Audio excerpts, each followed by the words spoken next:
Quer dizer, é o maior prazer, quer dizer, eu passo a maior parte do ano fazendo um monte de avaliações que eu vou estar mostrando aqui para vocês. E é o maior prazer poder estar aqui com vocês e discutir essas avaliações aqui de uma maneira prática, mas em alto nível. Tá? Então, para mim é uma tremenda oportunidade de conversar com vocês sobre essas coisas. Espero que vocês achem que eu vou apresentar aqui para vocês instigante, útil e, na medida do possível, divertido também. Tá?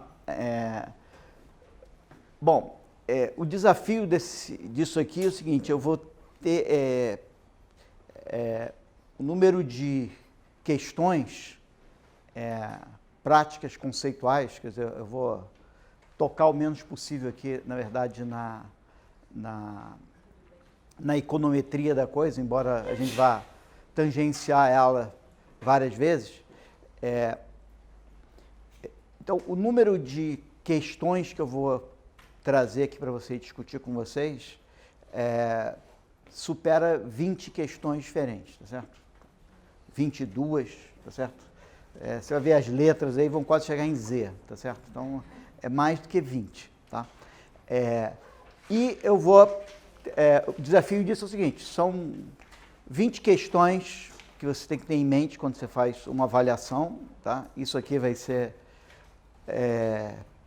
reconhecidamente viesado pró-avaliações experimentais, por várias razões que vocês devem saber bem e que eu vou chamar um pouco aqui a atenção.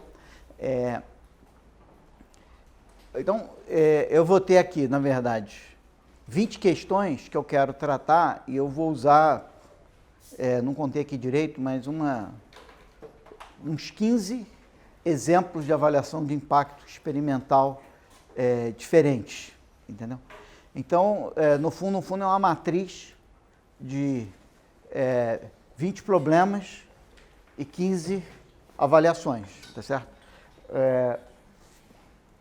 Tem certas vantagens, dependendo do público que você está conversando, de pegar cada avaliação e olhar cada avaliação e ir nos 20 itens, tá certo?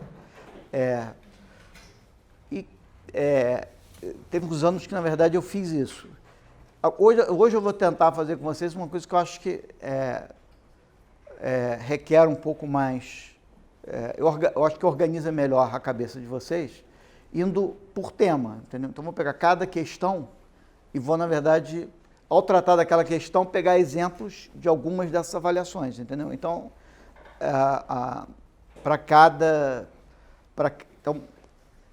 eu vou relembrar vocês de novo a cada momento em que avaliação que a gente está, tá certo? Mas a gente vai organizar a coisa pelos temas, tá certo? E as avaliações vão servir como exemplos, tá certo?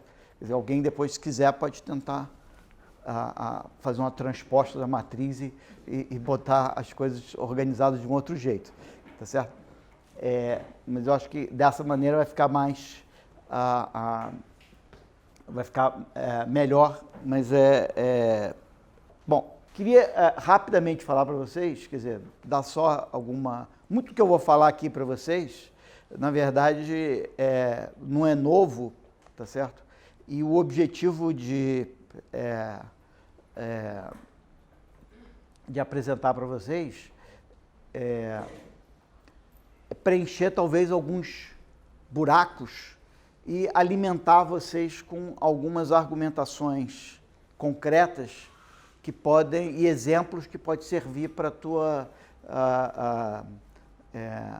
quando você estiver dando um curso, se você quiser convencer alguém, ou você estiver fazendo alguma avaliação, ou você estiver escrevendo alguma avaliação, eventualmente você vai precisar de algum exemplo prático, ou você vai precisar de alguma referência, alguma citação, alguma justificativa para alguma coisa. Então, aqui vai aparecer essas coisas, tá? Então, por exemplo, que é importante medir, todos vocês sabem, tá certo? Mas eu selecionei aqui algumas coisas importantes que vocês podem achar útil, tá? Bom, esse cara aqui é o William Thomson, que é um físico inglês famoso, que vocês conhecem provavelmente pelo grau Kelvin, que é o zero absoluto, tá certo? Esse cara era um cara muito preocupado com a questão de experimentos e medida, tá certo? Então ele tem uma célebre frase que não tem esses parênteses.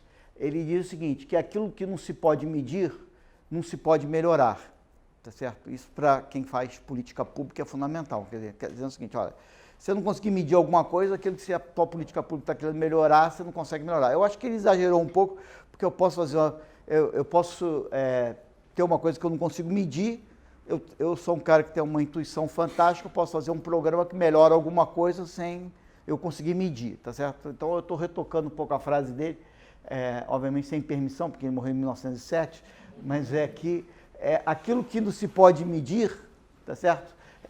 Eu acho que não se pode saber se melhorou, tá certo? Porque você pode até, com o teu programa, ter melhorado alguma coisa que a gente não consegue medir, só tem que você não vai saber, nem eu vou saber, nem ninguém, você não vai conseguir demonstrar para ninguém que você melhorou aquela coisa, tá certo? Então, evidentemente que aquilo que você não mede, você não consegue mostrar que você melhorou, tá certo? Então, em princípio, todo mundo que faz política pública devia ter alguma accountability, portanto, mostrar que melhorou para alguém em alguma hora, né?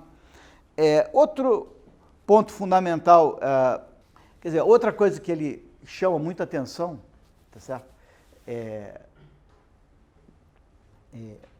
Que na verdade, não sei se vocês já viram, se alguém já viu aquela série tem uma série antiga do Carl Sagan sobre cosmos, né? Então, tem um capítulo que ele deixa esse negócio claro, que é o seguinte, a questão da experiência, né? De você experimentar, você fazer as coisas empíricas para validar a ciência, nem sempre foi uma coisa muito aceita, né? E o curioso é que uns caras que a gente celebra tanto, que é o Platão e o Pitágoras, eles eram uns caras tão radicalmente contra, eles achavam que a ciência era uma coisa tão bonita, que essa coisa experimental era uma coisa tão suja, tão esquisita, tão tosca, que ele falava, ciência não pode ser feita com base em experimentos, tá certo? E logo eles queriam fazer a ciência puramente em reflexão, tá certo? Ou seja, era uma coisa completamente abstrata, longe de qualquer experimentação, tá certo? O que na verdade matou por isso é que antes do Platão e do Pitágoras você tinha uma tradição na Grécia toda experimental. Os caras já tinham descoberto, na verdade, até qual era a distância da Terra ao Sol, tá certo? Os caras tinham desenvolvido os mecanismos de medir esse negócio, os caras tinham feito coisas do outro mundo com experimentos, mas aí com a ideia do Platão e do Pitágoras de uma coisa mais clean, né? Você tira essa coisa da experimentação e mesmo lá no século XIX isso ainda era uma coisa discutível. Então o Kelvin, ele era um cara totalmente pró a experiência, né? Então ele tem essa célebre frase que é muito utilizada, que diz exatamente isso, quer dizer, você pode, e para economista isso também é não só em economia, mas em todas as ciências sociais, né? Sociologia, então isso é gigantesco, psicologia, né? A maioria dessas ciências tem uma separação muito forte entre a teoria e a coisa empírica, tá certo? Quer dizer, em economia, você tem um pouco dos modelos estruturais que dão uma misturada, mas muito dos modelos estruturais empíricos, o modelo em si é visto pelos teóricos como uma brincadeira de criança, tá certo? E pelo pessoal mais empírico, acho que aquele modelo é um absurdo, que obviamente não reflete a realidade de jeito nenhum. Então, a distância é muito grande. Na física, a coisa é muito mais próxima sei lá, o Einstein inventa a teoria da relatividade e o cara testa empiricamente, às vezes com experimentos que custam bilhões de dólares, para o cara testar uma argumentação física. O cara tem aquele acelerador de partículas que custa bilhões e bilhões de dólares, para o cara testar uma hipótese que o cara tem. Tá certo? Em ciência social a gente tem uma certa separação, tá? Mas o que é importante aqui é que ele diz o seguinte, olha, você pode imaginar e pensar o que você quiser, tá certo? Mas só a evidência empírica, só o experimento vai fazer com que você descubra, na verdade, se o que você está imaginando é verdade ou não, tá certo? E você vê que para a economia isso é um problema sério, porque, na verdade, nós temos uma teoria econômica e a coisa empírica nunca, na verdade, verdadeiramente testa a teoria, né? Quer dizer, você ilustra a teoria, você mostra que deve ser mais ou menos aquilo, tá certo? Mas se você for testar mesmo, você vai rejeitar, porque obviamente a teoria econômica é uma aproximação para aquilo que você está vendo. Mas uma aproximação, a teoria econômica é uma aproximação tão, vamos dizer, grosseira em certo sentido, né? Tão de grandes números, qualquer teste verdadeiramente empírico vai rejeitar a tua teoria, né? Então você tem uma certa dificuldade com isso, mas isso aí eu acho que é uma outra frase célebre, é essa aqui que começa com isso, né? O cara diz, olha, em Deus nós acreditamos, mas todo o resto traga a evidência, entendeu? Que eu acho que devia ser mais ou menos a posição de um gestor público, entendeu? Por exemplo, você tem um programa, ok, eu acredito em Deus, no teu programa você vai ter que me dar alguma evidência de que você acredita. Esse cara que fez isso, tá, é um estatístico americano, um estatístico engenheiro americano, que bem aplicado, que teve 1000 impactos. Um dos impactos dele é alguma coisa que, se vocês todos são economistas, vocês não devem saber o que é, mas se você for um administrador, se você fez algum curso de administração, você deve saber o que é um negócio chamado PDCA. Não sei se alguém ouviu falar do que é um PDCA. Alguém já sabe o que é o PDCA? Não. Sabe? Alguém sabe? Então, é um método de você administrar, onde você planeja, que é o executa, aí você monitora, você controla, você vê se aquilo que você planejou, que você realizou, realmente alcançou teus objetivos. Não alcançou teus objetivos, você age sobre o teu planejamento, replaneja, faz e assim por diante. Certo? Não, esse cara é o cara que meio que inventou essa coisa, então está mostrando aqui ele para vocês. Bom, logo o que vocês viram é o seguinte, a primeira coisa que você tem que fazer em qualquer avaliação de impacto, tá certo?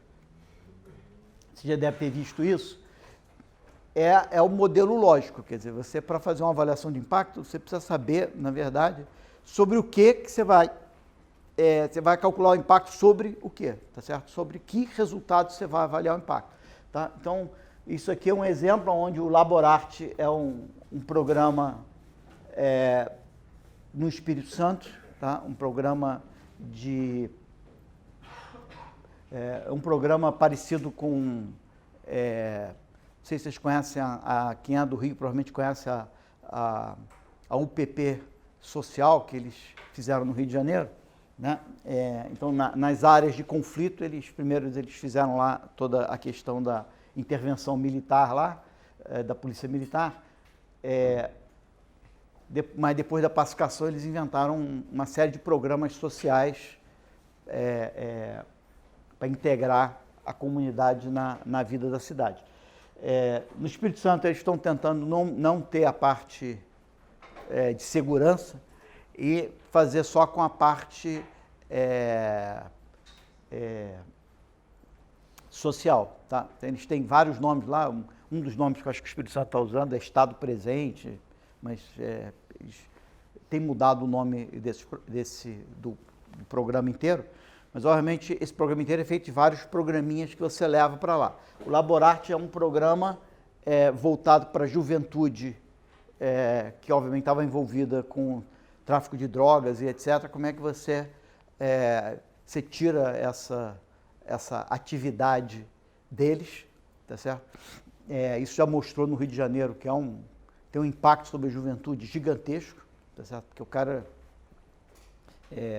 você pensa que eles não tinham um plano de vida, mas eles tinham um plano de vida deles. O plano de vida dele era seguir toda uma carreira que tem uma hierarquia considerável lá no tráfico de drogas. Você tem que começar cedo, aos 7, 8 anos de idade, e você vai seguindo toda aquela carreira, né? E aquela carreira te dá um status dentro da comunidade, tá certo?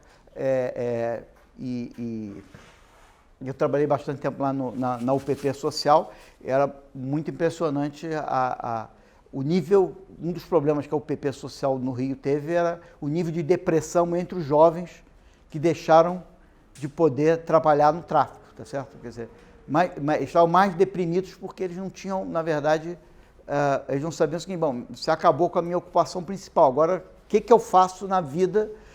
Não é muito claro qual seria a rota alternativa, tá certo?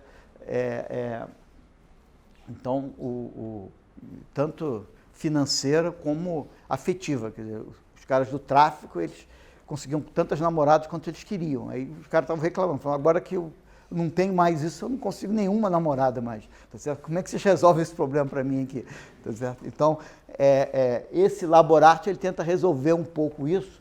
Na verdade, ele cria um programa onde ele pega esses jovens que deveriam ter alguma capacidade empresarial e eles dão um curso longo de, sei lá, 400 horas de atendimento para esses jovens, onde ele pega o cara e desenvolve a habilidade empresarial do cara. Ele pega o cara que já tinha alguma habilidade, já era meio proativo, já gostava de fazer atividades mais arriscadas, fala assim, bom, vamos ser empresário, certo? E conecta isso com a economia criativa. Então ele mistura, ele mostra para o cara o seguinte, quer dizer, ele não ensina o cara a ser um gourmet, mas ele fala o seguinte, bom, a sua tia, a sua avó não sabe fazer uns bolinhos lá, sabe? Então, em vez de você vender droga, você vai vender o bolinho da sua avó, tá certo? Então, a questão é como que você vai organizar esse empreendimento, como é que você vai vender esse negócio, tá certo? Você não tem uns caras aí que dizem que sabem fazer música? Então, chama esses caras, organiza eles, você vai vender a música desses caras, entendeu? Então, é uma coisa que ensina para o cara como é que ele pega, não ensina necessariamente ele ser um músico ou ele ser um artista, mas ele fala, ó, tem um monte de coisa na tua comunidade que são componentes da economia criativa, tá certo? Ele ensina para o cara perceber essa oportunidade, aproveitar essa oportunidade e transformar isso num negócio, tá? E aí ajuda o cara, depois dá um empréstimo para o cara, tá certo?